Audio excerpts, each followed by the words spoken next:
Good evening. As people are joining, I'm just going to wait a moment and then I will go ahead and get us started on this webinar.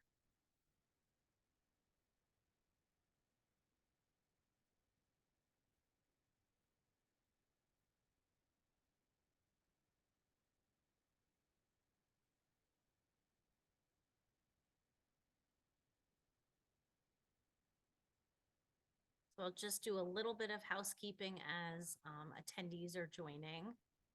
This is a talk for continuing education credit. So please be sure if you have paid for CEs that you are on for the duration of the talk, which means that you need to listen to me for the whole time. But it does mean that if you want to get CE credit, you have to have been, you have to meet a threshold for attendance. And then on your CE dashboard, your student dashboard, you're able to get the post program survey and also the questions so that you can get your CE credit. So please just make sure you're on for the duration and that you're answering the questions, and then you will get your credit. We have opened the chat and we have opened the Q&A, and I'm really excited to welcome everybody to this talk. So this is called Before the Talking Happens, and I will be speaking about strategies for increasing nonverbal engagement. My name is Dr. Rachel Busman. I'm a clinical psychologist. I am a board member on the board of directors for the Selective Mutism Association, and have been for many years, and I'm also the senior director of the Child and Adolescent Anxiety and Related Disorders Program at CBC, which is Cognitive and Behavioral Consultants. This webinar was made possible thanks to a very generous grant from the Gordon and Marilyn Macklin Foundation. I also want to mention that the slides will be available in a PDF version also attached to the dashboard. Okay, so let's talk about an outline of our time. We'll do some introductions and then I'll actually give some definitions. I'm going to talk a little bit about at least what I mean by nonverbal engagement. And then we'll be talking about some skills and strategies. So I will talk about some skills to build comfort in the child or tween or teen, and then skills that help move from sounds to speech. We'll talk a little bit more about shaping, and we will leave time for some Q&A. So I do want to just share, and again, for those who are joining, we do have the chat and the Q&A feature open. So at least when I started to think about this particular webinar, what inspired me, I think, was that I've seen on some listservs and I've seen on some social media groups, maybe some confusion amongst treating professionals, whether that be educators or clinicians, about nonverbal communication. And sometimes I will see comments that make me think that it would be helpful to have a webinar about what we mean by nonverbal communication, why and when it's completely appropriate and encouraged, and then ways to actually do something what I think is really important, which is avoiding negative reinforcement of not speaking. So I think that's really the take-home point for me, because I think there's sometimes a misattribution that there are some interventions that, quote, force a child to talk, which I don't know how to do that. I don't know anybody that can do that. And that really downplay the importance of nonverbal engagement, like behavioral engagement, let's say playing with a clinician or interacting nonverbally or even giving thumbs up and thumbs down. And I also think that that's not true. I think that the goal for me is to clarify what this confusion might be, define some terms as we talk, and really emphasize that at least a goal for me as a treating professional, and I treat many children with SM, is really to avoid negatively reinforcing or giving more practice to not talking. That is often a really big goal of mine, and I think many clinicians who treat selective mutism. And I know there's a question about teens, and I definitely will come back to that.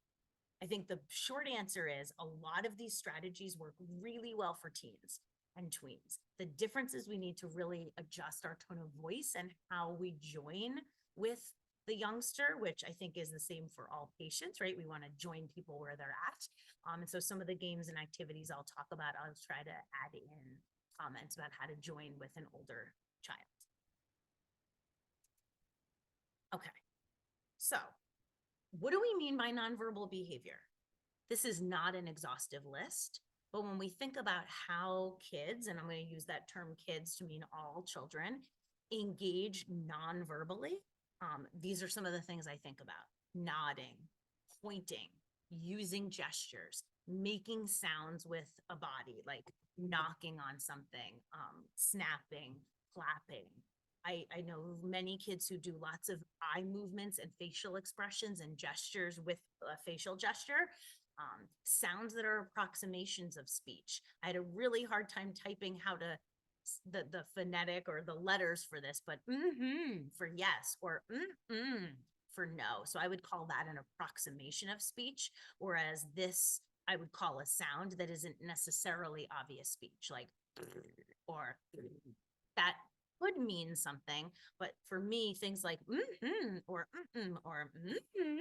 might mean like I don't know, and then of course or more, right? So lots of ways to engage non-verbally. And again, this isn't exhaustive by any means.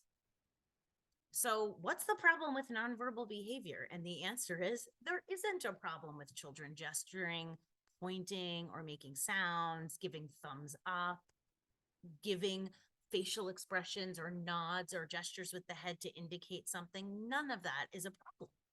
And oftentimes that is what precedes speech. And it is certainly a way to communicate. So pointing to water and nodding certainly is communicating something. However, and this is the big however for me, we do want to avoid this. This is the cycle of negative reinforcement. And so what often will happen, I think we're all really familiar with a child is prompted like, Sarah, what were you for Halloween?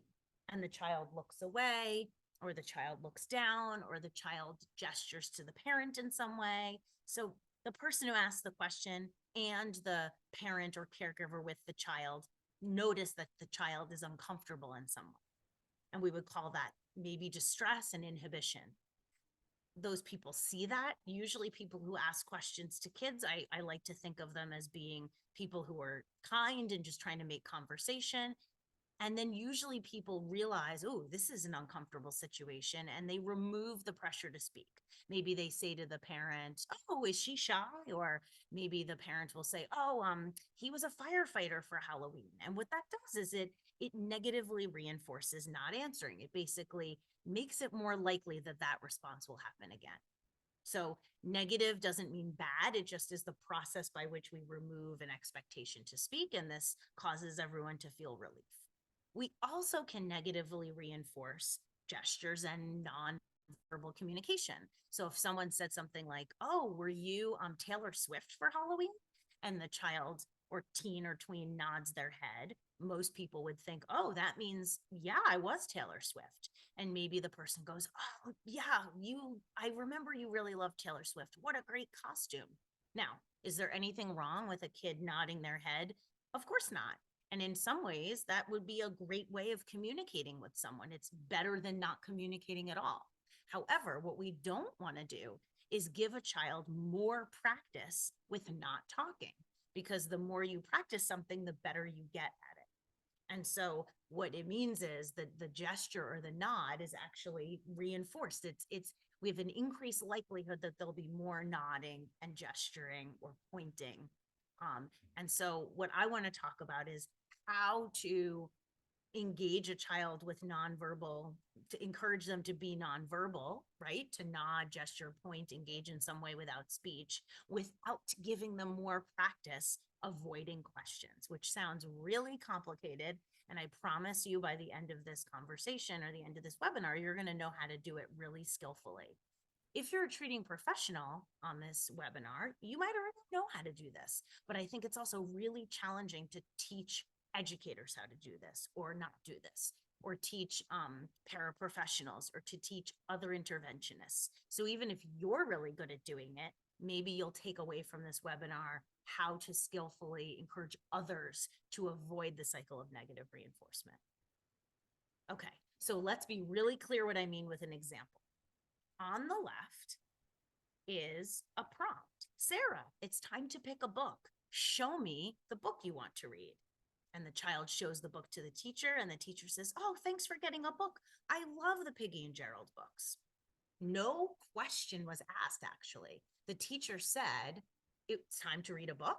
And the teacher gave a direct command for the child to show the teacher the book that they wanted to read. So actually the teacher skillfully elicited some communication without asking a question that would go negatively reinforced.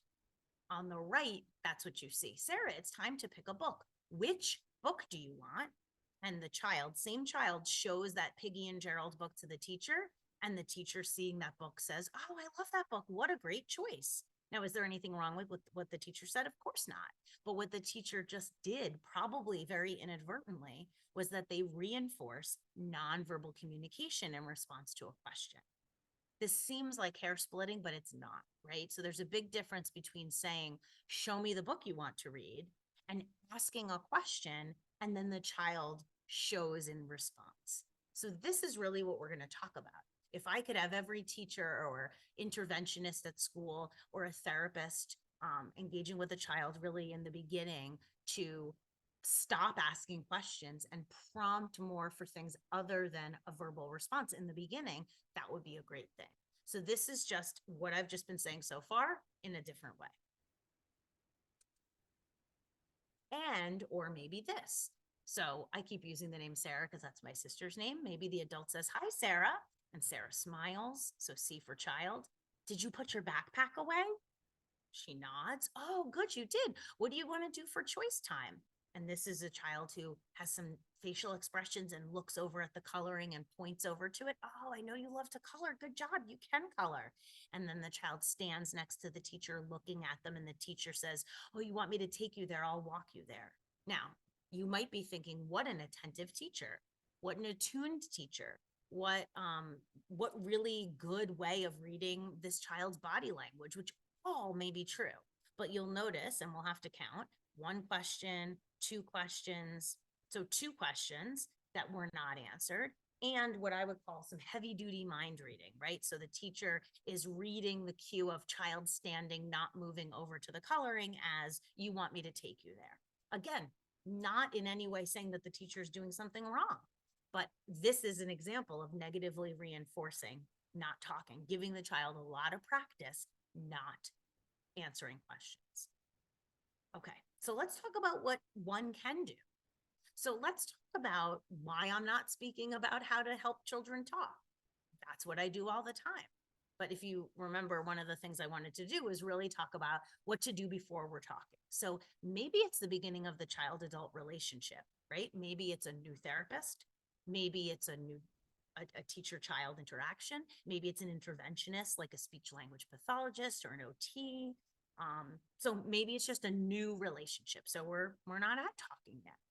Maybe the child has a therapist, and maybe you're that therapist, and maybe you haven't actually been able to do a fade-in yet with the teacher at school. Maybe the child talks with the therapist, but again, not yet at school. Maybe we haven't even started focusing on talking yet. You'll see my word yet a lot. Maybe the child does talk to this particular person, and at the same time, it's the beginning of an interaction, or they aren't talking yet that day. I did a school visit a couple weeks ago with a child that is definitely verbal and has been. I haven't seen that child in a bit. Went to the school for a visit, and for a good 45 minutes, the child wasn't talking. So I needed to rely very heavily on a lot of the skills we're going to be speaking about over the next 40 minutes or so, because there are a lot of reasons why we're not focusing on the talking or why the child isn't yet speaking. And again, this is potentially a very applicable webinar for parents, for educators, for therapists in a new relationship. So building comfort first is really quite important. In fact, we don't have to be talking about selective mutism to talk about the reasons why building comfort is so important. Any therapist or teacher or interventionist needs to get to know a child and get the child somewhat comfortable with them before they're going to feel so inclined to engage. So very often in treatment, we're removing the expectation to speak at first, which allows the therapist or the adult that we're talking about to build comfort and positively reinforce behaviors like joining in play, following commands for things other than speech. Now, PCITSM, or parent child interaction therapy for selective mutism, which I know is a mouthful, that's an intervention that many people in the SM world are familiar with. Many aren't, so that's okay. But to say that PCITSM has a set of skills devoted to building comfort, it's called CDI. But a lot of other therapists or interventionists or teachers or just educators or people who are good with kids might have some of these skills already just ingrained in their repertoire because it's something they know and understand. Like, I have to have a kid feel comfortable with me first before I give them some demand or some pressure in some way. Even if we were talking about things that don't have to do with SM, we might say before I ask a child to read and read something that's going to be challenging for them, I'd probably want them to feel a little comfortable with me, right? So before we want someone to take risks, we want them to feel comfortable. Now, PCITSM, which is a therapy intervention specific to SM and is evidence-based, has that set of skills built right in. Also, using question end arounds and giving information without asking questions are really helpful when you need to convey something to a child without asking them questions. So I can give some examples of what that means. Like, for example, I have some water and I'm going to put it on the table right here so you have it anytime you're thirsty, is a good example of how to give information without asking a question. It's like when you need to give important information to a kid or let them know something without saying, like, are you thirsty? Do you want your water? Right? So saying it's time to get a book is letting the child know it's time to go look at books. Or there are lots of toys that you can play with, and you can play with anything that's out in the room, is a way to give information without asking a question. And I do see that we have some, just monitoring the chat there. Okay, so let's talk about those CDI skills. So those CDI skills come straight from PCIT, parent-child interaction therapy, which is the original form of this intervention. And the way you remember it is pride. Now, there are a couple of skills that are going to be hard to use when a child is not yet talking, and we'll discuss those. Praise, so the P is for praise, and a very special kind of praise, labeled praise. Labeled praise means being really specific about what you want to reinforce, because really, praise might feel good. I could say to someone, I could say to the group, even though I can't see you, thank you so much for joining this webinar. I'm really glad that we have a bunch of participants, and people might think, oh, good job me, I'm joining, and Rachel is giving me reinforcement for that. But the reason we use labeled praise is to specifically reinforce a behavior we want to see more of. So that is really, really important. So things like, thanks for telling me, great answering my question, I love hearing your voice, those are all praises we often use for speaking. We also, but when a child is not yet talking, what kinds of things can we praise? Thank you for joining me. Thank you for sitting with me. Good job looking over. Thanks for pushing markers closer to me. I like that you're showing me what you're drawing. So basically anything that we want to see more of. And for kids that are not yet talking, I would say any activities or behaviors that show interest and allow the other person to join are all really great. I'm going to have some examples on the next few slides. I'm going to tell you what reflection is, but this was a hard one when a child's not yet talking.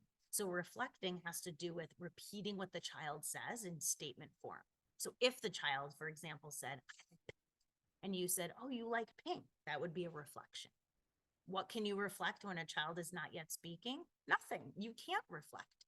But if you did have a sound or you had a giggle, you absolutely would want to, maybe you'd want to giggle also if you're enjoying something with the child, you're showing interest and enjoyment. But if, for example, you heard a child making car noises or animal noises, you could repeat those. Like if the child made a beep beep, you could say beep beep also. I'm going to skip the imitate and enthusiasm for a second. And what I'm going to say is behavior descriptions. These descriptions are really important when joining a child in an interaction.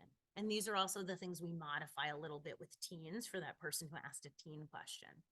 So those descriptions are the way that you show you're interested and the way that you join with a child, and the way you show them that you're interested is by paying attention to what they're doing.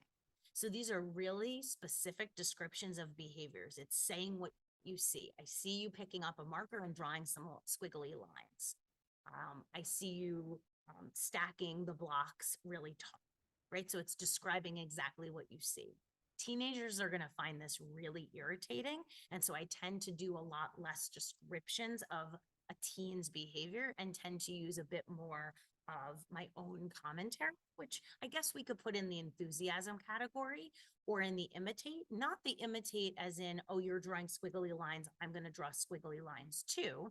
But it's showing you're interested by, maybe with a teenager, I might be playing Uno, and I might say something like, I'm really glad that we're playing Uno. I heard you're really good at this game. So I'm like, encourage, I'm really excited to play with you, might be a way that you show enthusiasm. With a younger child, showing enthusiasm might sound like, it looks like you're drawing with so many different colors. I'm excited to draw with you. It looks like you're drawing something with a lot of different colors. I'm going to use some different colors as well. So these are the pride skills, and they're really important to use. They're also good for all kids. So these are things that if you're an educator, you can use with other children as well. So let's talk specifically about how to increase engagement and increase sounds. So I want to just give a word about commands. For children, we're following commands outside of a command for speech. So saying, tell me what color marker you're holding is a command to talk. But I want to draw with a marker, go ahead and push a marker over to me is a command to push a marker over. So I just want to be clear about that. For many kids, I find, especially for kids that are inhibited, and especially for kids that have SM, I find in general commands for things other than talking can be helpful. Again, I'm only one clinician, but I think a lot of kids who can be kind of inhibited can have a hard time sometimes engaging in an activity. They might, for example, come into a playroom with a lot of choices and struggle to make a decision about what they want to do. I run an SM group where many of the kids will come in and stand looking over the different toys. And until I say something like, Jackson, there are a lot of toys here to play with. I know you really like sticker pictures and magnetiles. Go ahead and choose something to do. I might not get the engagement. So a lot of inhibited kids, some can really do well with some level of direction for something other than talking. However, I don't recommend using it where there might be a power struggle. So sometimes there are kids that you prompt them to do something and they don't do it. And if you find yourself in a power struggle, I wouldn't be prompting, pick something, just pick something. I'd probably back off and give a little bit of space. I'd start doing something myself. But I think for a lot of kids, when it's fun and when it's an activity that allows the child to join you, using commands for things other than talking can help. Here's an example. The child and adult are building with magnetiles. In italics and in parentheses, I've labeled the skill. So the adult says, I love how you're making a pattern. Now you're adding oops, I'm so sorry about that. Now you're adding a triangle shaped one at the top. Very specific description. The child giggles. Oh, I love hearing you laugh. And you'll notice there's a check mark being given. So maybe the adult is using a bravery sheet with a check mark. I'm going to hand you some more triangles. Go ahead and pick the triangle I should use. So now you hear a command for a specific behavior. The child picks a purple one and pushes it over to the adult. And now the adult can say, oh, thanks for passing that to me. Purple's my favorite color. This structure's looking really great. So you see the child is behaviorally engaging and there are not questions being asked, right? You might not be using, like to me, you probably would not be building with magnetiles with a teenager, but you might be doing a puzzle. You might be doing, you might be looking at social media together. You might be looking at a video together. You might be coloring. You might be drawing. You might be doing an age appropriate activity, but not necessarily magnetized. Here's another example how commands can be used when you're starting to get some sounds.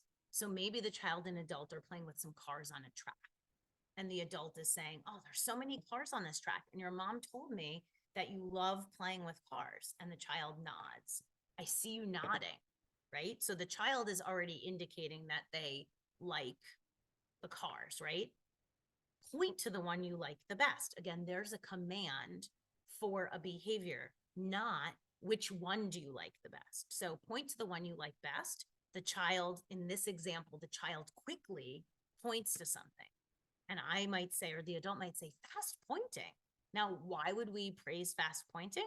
Well, sometimes kids struggle with making decisions. So I often praise quick decision making.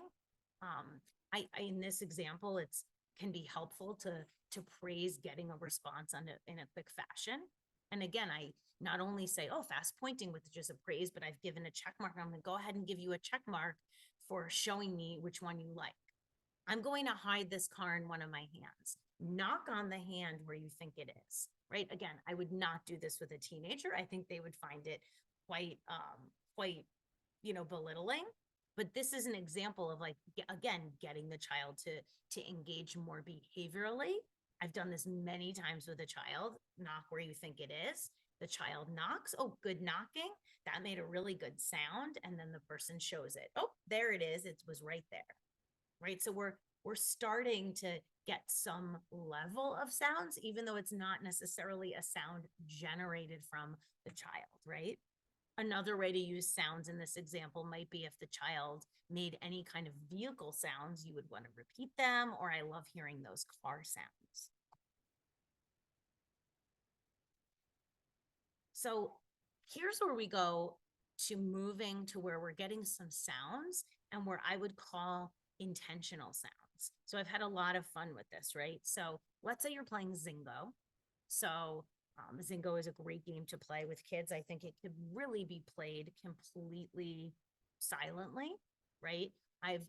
Even if we took this example, I'm going to give this example and then I'm going to take it back a notch, even for less behavioral engagement. But maybe the child is playing Zingo, which is essentially bingo, where you pull chips and little tiles from a dispenser. So I love playing Zingo. Here's a new way to earn brave checks. And now I did the sounds X and Y because, just to be quite honest, I have a hard time spelling things like or But this is an example of where, again, like, we've already established that maybe the child is starting to make some sounds, or you're trying this out. So make the sound if the chip is on your card. So just to paint the scene, you have a card where you're matching the chips. And what would happen is, let's say 2 chips come out, there's a cat and a bird. And you have to see if that particular picture, that chip, is on your board. So make the sound if the chip is on your card, and if it's not. I'll show you. So this is where maybe the adult demonstrates. I got a cat and a clock. So the person has pulled the chip dispenser and these 2 chips come out. The child chooses 2 chips and then they start to move their mouth. Great getting your mouth ready. So for some people who might have this experience, they might even see the child start to look like they're moving their mouth to get ready either to talk or to make a sound. And so we really want to praise that. Great getting your mouth ready. Similarly, if a child was mouthing, sound, like before sound, they actually were mouthing, I would absolutely want to say, I see you moving your lips. I see you moving your mouth. So give me a thumbs up if you have the cat on your board. Why would we want to do that? A variety of reasons. One of them is the behavioral engagement. For some kids, getting that thumb up is actually not hard. And for other kids, actually, this is quite hard. So I actually think it can be good for both of those kids.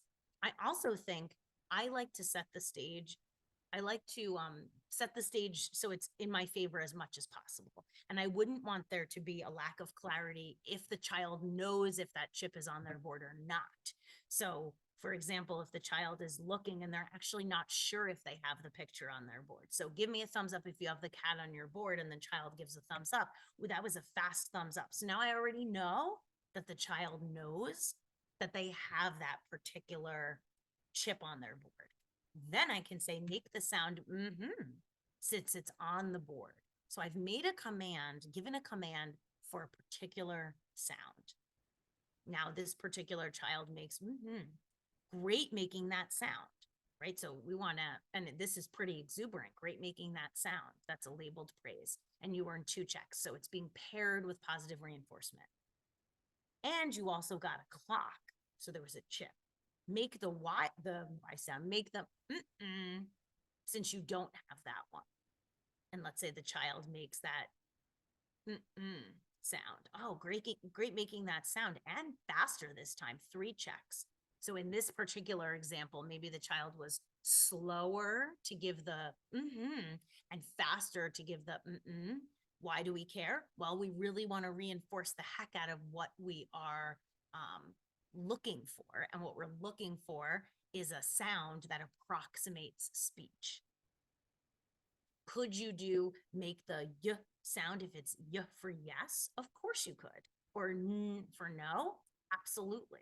In this particular example, we're not, right? Another thing you can do is start with silly sounds. So sometimes kids like that a lot. So meaning, and I definitely had a child once many years ago, very little one, who was really super sweet and super cute. And she made the sound if she had the chip on her card, and she didn't if she didn't. Does it matter? No.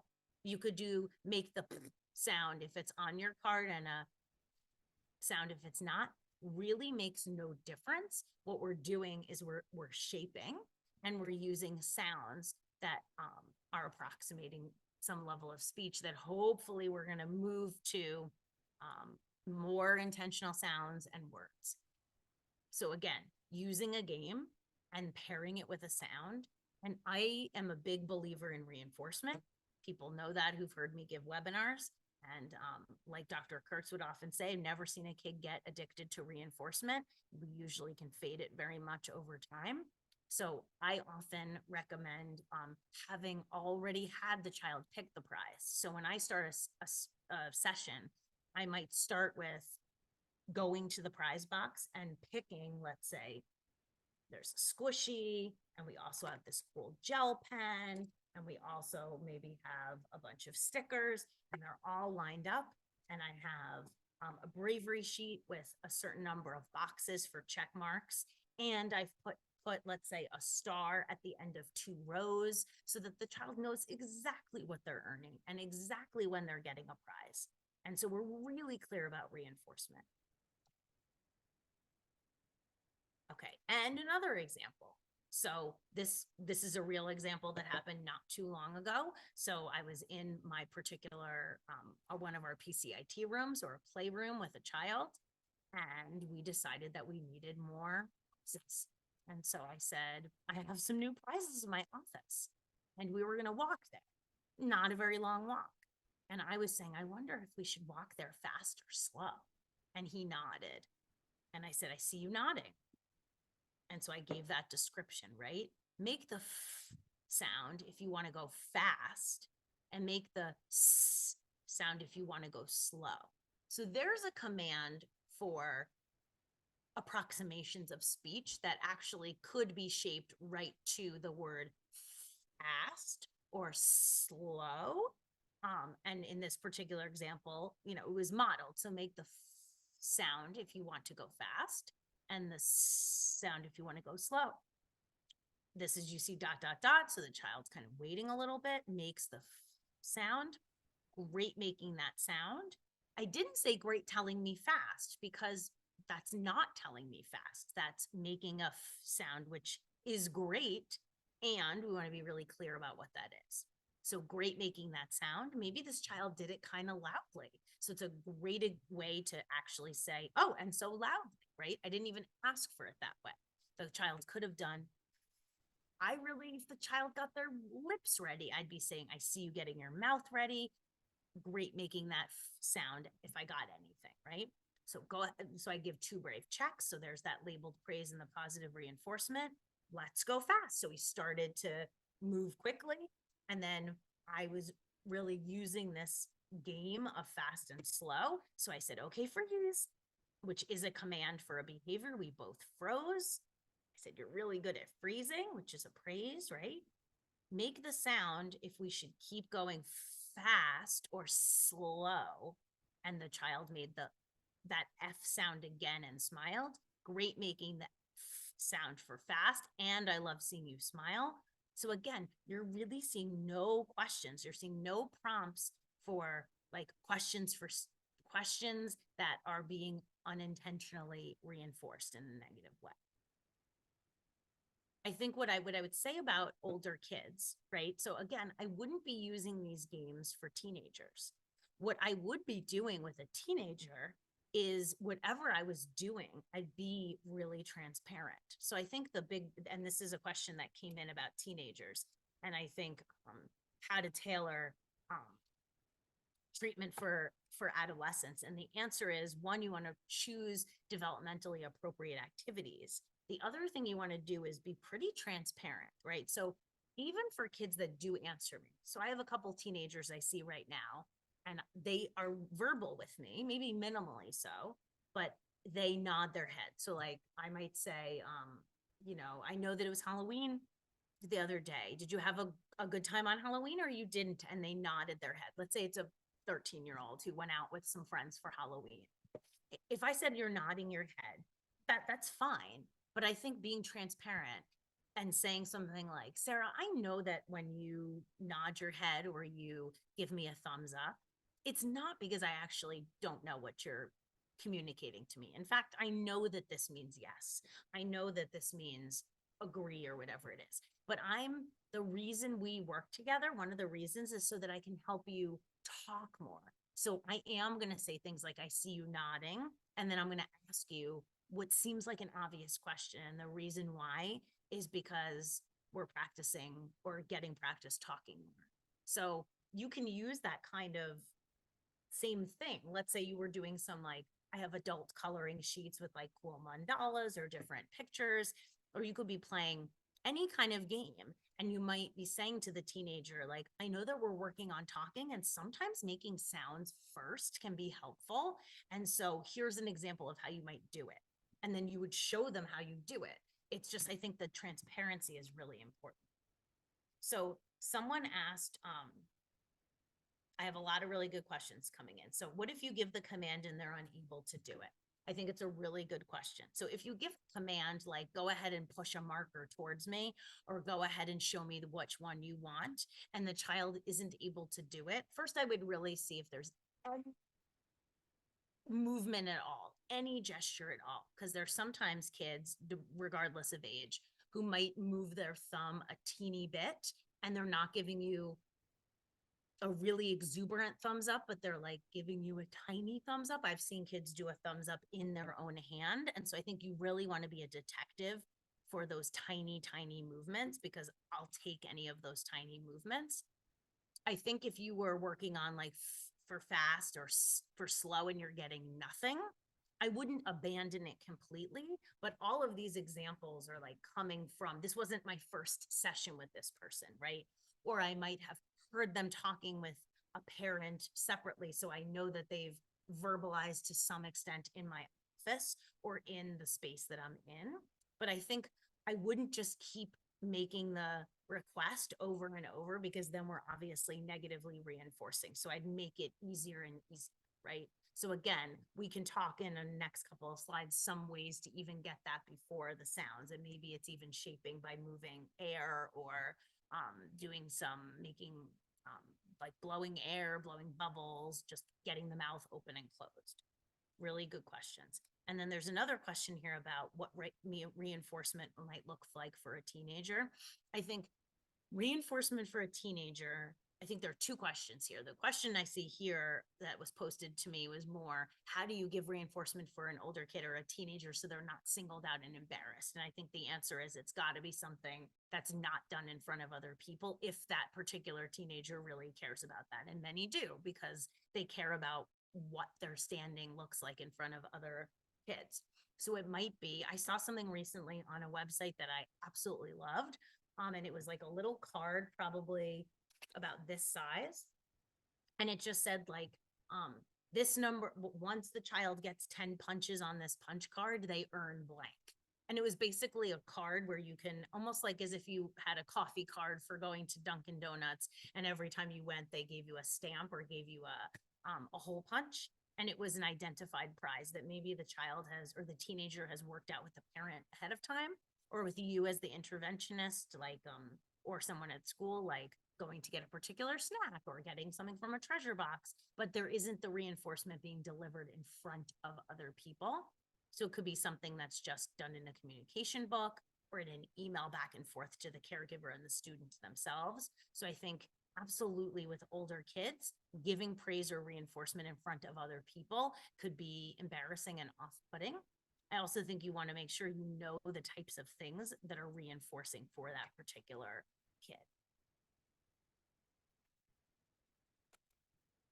Okay. So when we talk about shaping, a lot of this is shaping.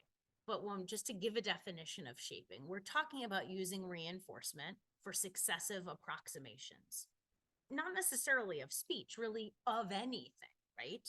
And you can shape behavior to increase behavioral engagement, right? So in my example before of give me a thumbs up if, or go ahead and point to the one you want, there are many kids, a good number of kids, who will do that quite quickly, right? That doesn't actually involve speech, and they don't particularly have difficulty showing you.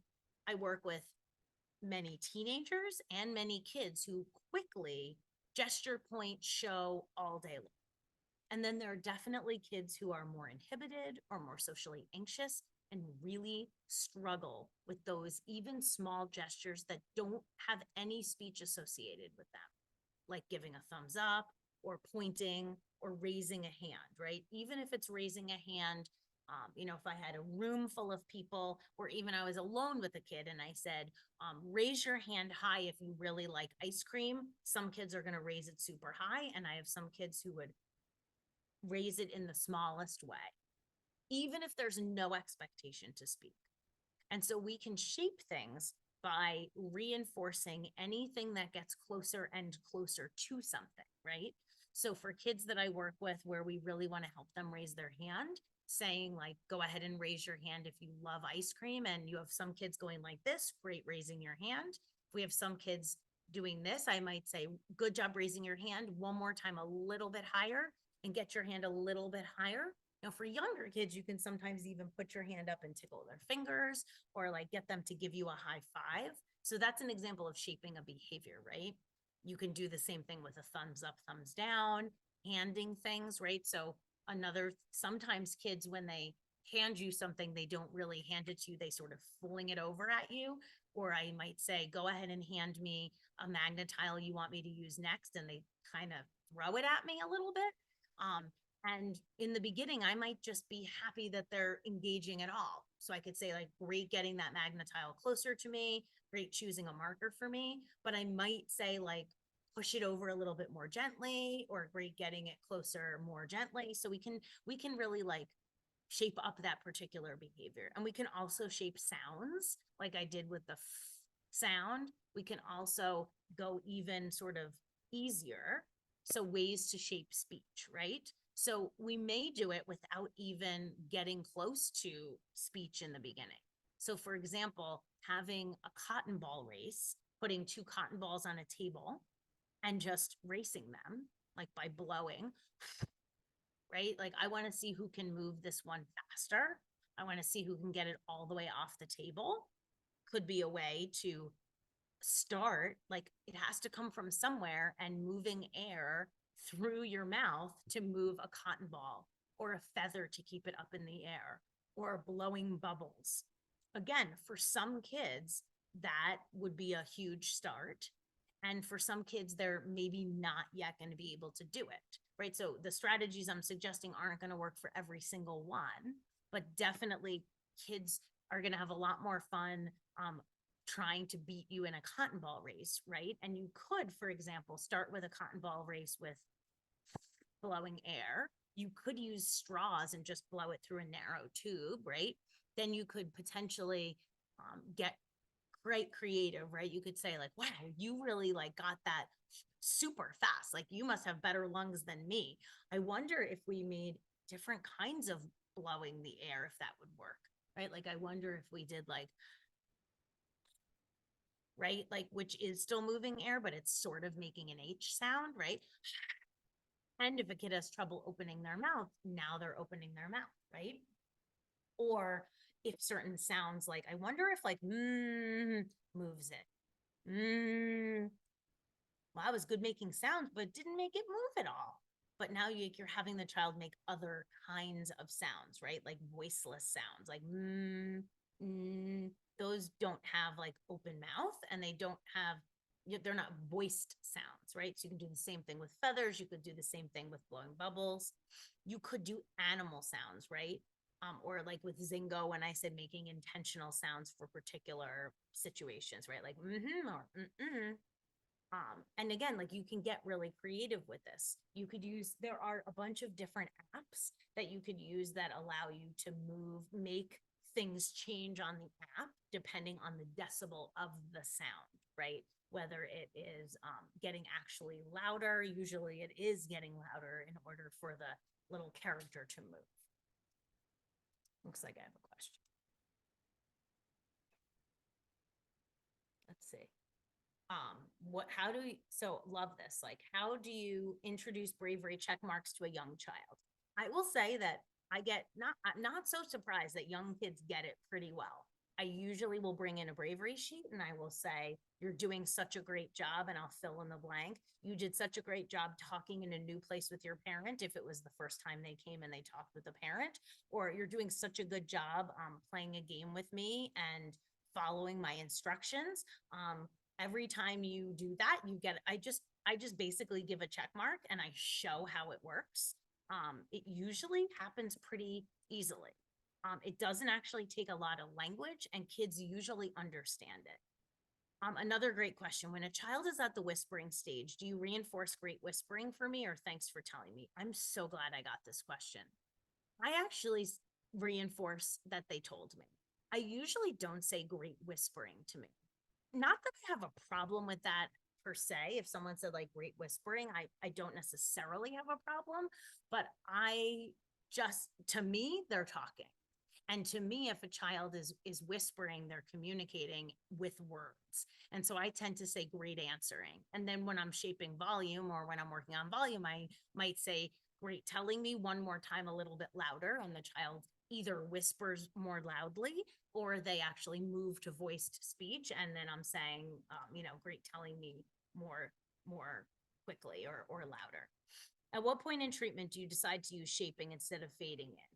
Really good question. So I actually don't use a lot of shaping I use a lot of shaping. I don't usually start with sounds or go from,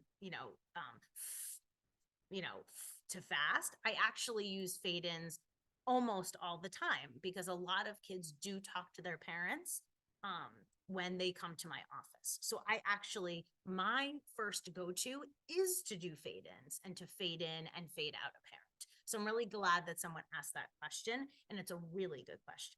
The reason that I wanted to do this particular talk today is to kind of talk about all the other important stuff that sometimes happens when you can't do a fade in, or you're not at the place where you can do a fade in for one reason or another, or you're like me and you're teaching a teacher what to do while they're waiting for a fade in, and whatever reason we're not able to get a fade in. Or you're like me that went to a school for a kid that I've worked with for a while, and that particular day she didn't talk to me for 30, 35, 40 minutes. I really had to rely quite heavily on commands for engagement. This particular kid also was avoiding a lot of our interactions, so she was doing a lot of hiding. And sometimes, as we've some of us have talked about in webinars. Sometimes we see kids that can be anxious and withdrawn, and sometimes we see kids that can be anxious and disruptive. And so she was in that sort of anxious / disruptive category. So she was doing a lot of things I didn't want to reinforce. So we were, let's say, playing a bingo game, and she was doing a lot of like throwing the toys, like throwing the bingo chips in the opposite direction. I wasn't going to say like, great flinging those chips away from the game, great not playing with me. I wanted to just reinforce what I wanted to see more of, but it's a really good question. I often do that quite quickly. So I think the question about AAC, I think if there's, again, this isn't necessarily a conversation about when to advocate for for AAC, so an alternative or an assistive communication device. But if you have a teen where that's how they can participate, meaning they could write an answer to a question because they aren't verbally speaking, right? They're unable to answer questions or participate in almost all academic tasks. I think that like having them write their answer or indicate an answer would be a great way to have them do it. I'm not sure if I'm going to answer that question correctly, but like if the teen, maybe you have the teen practice responding to questions with you in your office privately to get them to do it more with more ease. I also think sometimes getting teens to reinforce a teen or anyone. So if we go back to the idea of like making something easier, one of the things that might be easier, when I think about having a teen or a child answer a question in a classroom verbally by raising their hand first, we're asking a kid to do a lot, right?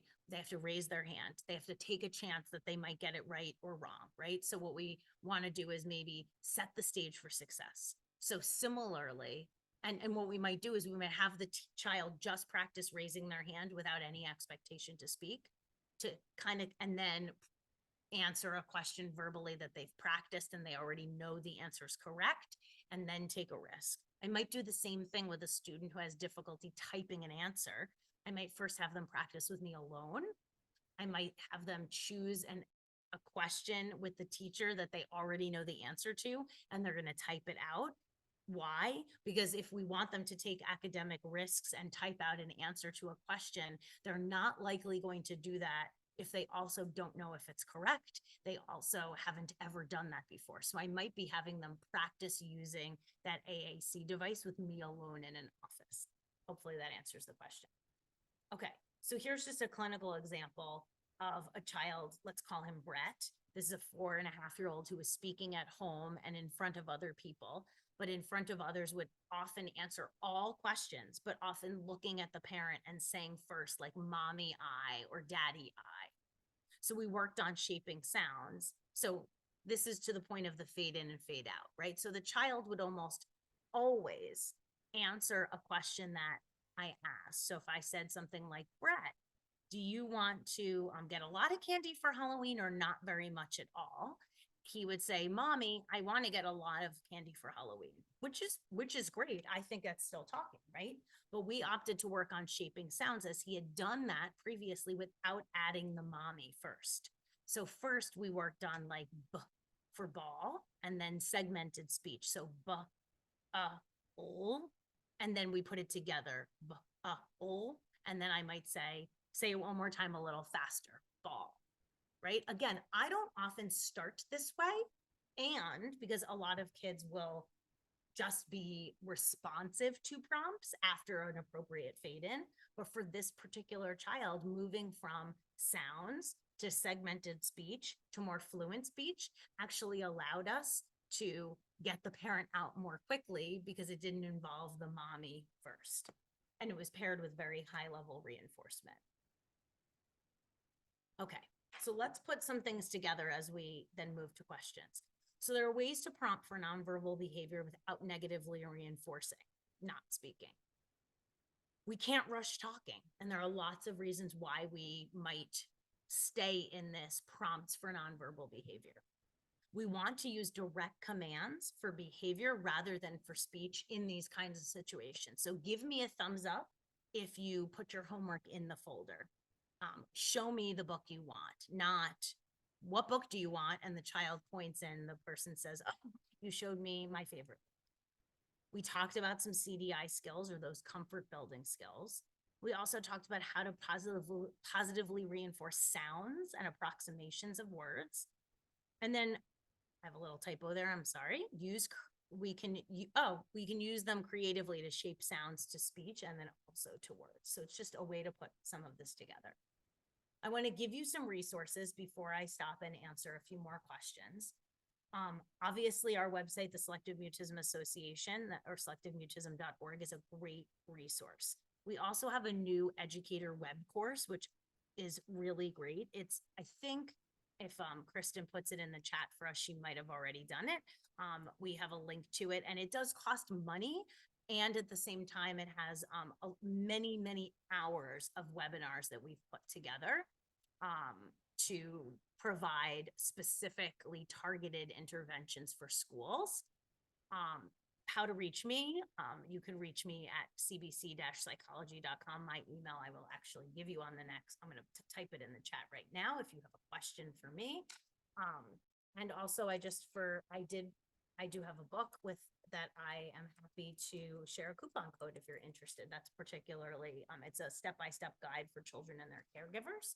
But I'm going to give you my email if you want to reach me, if you have a question that isn't answered today. And then I just have at the end, just a visual prompt of how to, what I talked about previously. So give me a thumbs up if you want to drink versus what do you want to drink, and the child points to water, right? So this will be available in the slides. And the question about does the web course receive PDPs? I'm not 100% sure. I don't know the answer to that question, but I bet you could probably write to us through our query email at SMA. We could probably answer that. And then the recording will be available. The web course is available, and Kristen popped that into the chat. And again, if you happen to join late and you're getting CEs, just make sure that you do the survey at the end. And I'm just seeing a couple of questions. So just a question, sometimes kids will maybe stop talking or do the opposite, and that absolutely can happen sometimes. I don't have particularly one specific strategy, but I will say that one, it can be incredibly frustrating when your child does the opposite of what you've asked them to do. And I would say when you get that, I think sometimes what I'll do is I'll actually ignore the behavior I don't want to see, rather than try to get into that power struggle of giving them a command to do something that they're clearly not doing. And so that's an example of where if a child wasn't responsive to a command like join me on the floor so we can do magnet tiles together, and they were throwing the magnet tiles, I'd probably, as long as I wasn't getting hit in the head, I'd ignore that behavior and I'd start playing and acting really excited about what I was doing on the floor, rather than trying to get into a power struggle about not doing what they were supposed to be doing. So again, this webinar will be available in terms of as soon as we end the recording, will get converted. I'm not sure, and Kristen probably knows the answer. It's not going to be available immediately. My guess is the webinar recording will probably be available tomorrow. And thank you. I love seeing these particular notes, like you're going to try these strategies, and I definitely think that these can be really helpful and can be helpful to share these strategies with others, like teachers and people. Another really good question. Do you encourage eye contact through any of this? I tend to downplay eye contact a lot. I tend to absolutely reinforce when I get it. So like today I was playing Uno with a child who was minimally answering. And when she answered and looked at me, I would say, great answering and looking at me. I tend not to say, go ahead and look at me, unless I'm actually working on that goal. So I would call that a higher level goal, or a mid-range goal of talking. So if the child is someone who like consistently answers me, and when we go around my office, they consistently answer other people, I might say like one more time looking over here, or great job telling me. Maybe the child looks at me, great job telling me, now tell my friend Anne. But I don't start with that. but I absolutely grab it when I see it. So I will definitely say things like, oh, I love that you answered me and looked at me at the same time. I know that I have to end on time because of CEs. We're very sort of tied to a clock. But thank you to everybody for joining this evening. I really appreciate your time. And I wish everyone a good rest of the week and also happy holidays as we get closer. Thanks so much. Have a good night.